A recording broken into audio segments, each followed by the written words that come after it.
এদিকে দুপুরে রান্নাটা করে নিচ্ছিলাম শাক দিয়ে, এই যে মাছের ঝোল হবে, আর ওদিকে কিন্তু গুড্ডি রানীকে একটা নারকেল কোড়াতে দিয়ে দিয়েছিলাম, কারণ আজকে একটা নতুন রেসিপি করবো আর তোমাদের সঙ্গে শেয়ার করব। সো হ্যালো গাইজ, তোমরা কেমন আছো? আশা করছি সবাই খুব ভালো আছো, সুস্থ আছো, আর আমিও ভালো আছি। বিউটি ব্লগে তোমাদের অনেক অনেক ওয়েলকাম।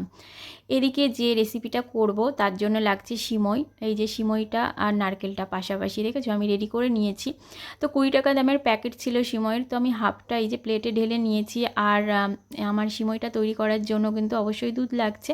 তো দুধটা আমি বেশ ভালো করে ফুটিয়ে হাফ দুধ একটা পাত্রে ঢেলে নিলাম, আর হাফটা কিন্তু আমি কড়াইয়ের মধ্যে দিয়ে ইন্ডাকশানে বসিয়ে দিলাম। তো এদিকে যে প্লেটে আমি সিমইটা রেখেছিলাম সেটার মধ্যে খানিকটা ঘি দিয়ে আমি কিন্তু এই সিমইটা ভালো করে যতটা পারা যায় আমি কিন্তু গুঁড়ো করে নেব। আর এই সিমইটা কিন্তু রোস্টেড করা ছিল, তাই আমি আর রোস্ট করলাম না। যাই হোক, এই দেখো কি সুন্দর গুঁড়ো হয়ে গেছে যতটা পেরেছি। আর ওই যে দুধটা বসানো ছিল তার মধ্যে দুটো ফ্লেভারের জন্য, যাতে ভালো গন্ধ হয়, তার জন্য কিন্তু আমি দুটো এলাচ এই যে ফাটিয়ে দিয়ে দিলাম দুধের মধ্যে। তারপরে একটু হালকা হাতে নাড়াচাড়া করে আমি সিমইগুলো কিন্তু আস্তে আস্তে উপর থেকে দিয়ে দেবো। আর এদিকে আমি কিন্তু একটা পাত্রে কিছুটা জল নিয়ে জলটা কিন্তু আমি গরম করে উঠিয়ে রাখবো, কারণ আমার এটার জন্য কিন্তু একটু গুঁড়ো দুধও লাগবে, সেটা গোলানোর জন্য এই জলটা গরম করতে হচ্ছে। আর এদিকে নারকেল খেতে আমার কি ভালো লাগে, তো রান্না করতে কাজের ফাঁকে করতে খাওয়া শুরু করে দিয়েছে। নারকেল খেতে খুব ভালো লাগে, কি করবো, ওই জন্য খাচ্ছি আর রান্না করতে যাবো। ভেঙে কি হয়েছে বুঝলাম, চলো টাইম হয়ে গেছে আমার ওইটা এখন। এইদিকে আমার ইন্ডাকশনের উপরে যে পেপারটা দেওয়া সেটা পুরো কিন্তু কলা পাতার মতন হয়ে গেছে।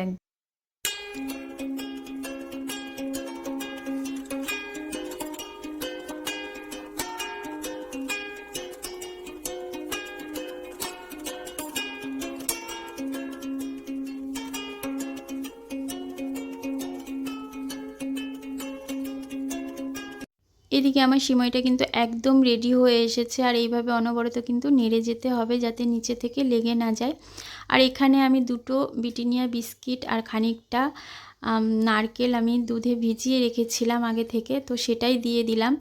তোমরা চাইলে এখানে চকলেট বিস্কিট বাদে যে কোনো বিস্কিট অ্যাড করতে পারো, আর ঘরে যদি তোমাদের বাদাম থাকে তো সেটা পেস্ট করে এর সঙ্গে মিশিয়ে দিতে পারো খেতে, তাহলে কিন্তু আরও টেস্টি হবে।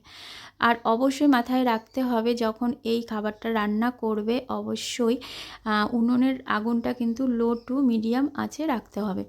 তো আমার ব্যাটারটা হয়ে গেছিলো, আর আমি একটা পাত্রে ঢেলে নিয়েছি, আর অবশ্যই ছড়ানো পাত্রে যাতে তাড়াতাড়ি ঠান্ডাটা হয়ে যায় আর হাতে না লেগে যায়, তাই উপর থেকে একটু বিস্কিটের গুঁড়ো আর চালের গুঁড়ো দুটোই একটু উপর থেকে ছড়িয়ে ভালো করে, যেরকম তোমরা আটা মাখো সেইভাবে একটু হালকা হাতে চটকে মেখে নিয়েছিলাম ভালো করে। তারপরে হাতের তালুতে একটুখানি ঘি দিয়ে গোল গোল এই যে নাড়ুর মতো বানিয়ে নিচ্ছিলাম গুড্ডি আর আমি। আর বানাতে বানাতে কিন্তু মুখে পুড়ছিলাম, কারণ কি বলো তো, খেতে এত টেস্টি হয়েছে যে বলার মতো না। এমনিতেই খেতে ভালো লাগছে, আর এতে যখন মালাই বানিয়ে দেওয়া হবে তখন কতটা ভালো হবে খেতে। আর এই খাবারটার নাম যে কি দেবো সেটাই বুঝতে পারছিলাম না, এটা আমি নিজের মন থেকেই বানিয়েছিলাম। আর এই যে উনুনের কাছে কিন্তু আমি চলে এসেছি মালাইটা রেডি করার জন্য। যে দুধটা আমি গুলে রেখেছিলাম গুঁড়ো দুধটা, তো সেটাই কিন্তু কড়াইয়ের মধ্যে দিয়ে আবার একটু জাল করে নিলাম, আর দুটো এলাচ দিয়ে দিয়েছিলাম খানিকটা পরিমাণ মতো, যে যেরকম মিষ্টি খেতে ভালোবাসো সেরকম চিনি দেবে। আর আমি সব খাবারেই একটু লবণ দিয়ে থাকি, তো সেটাও কিন্তু দিয়েছিলাম।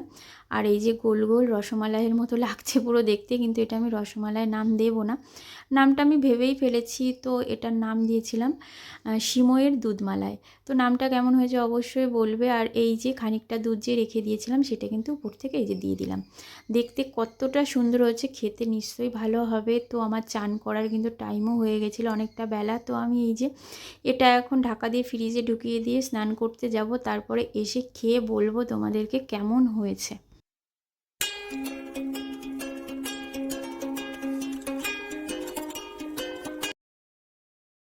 স্নান করে বেরিয়ে পুজো দিয়ে চলে এসেছিলাম সোজা ফ্রিজের কাছে। এই যে ফ্রিজ থেকে কিন্তু আমি সিমইয়ের দুধ মালাইটা বের করে নিলাম, আর ঠান্ডা হয়ে পুরো মালাইটা কিন্তু জমে গেছিলো, আর দেখতে এতটা সুন্দর হয়েছে বলার মতো না।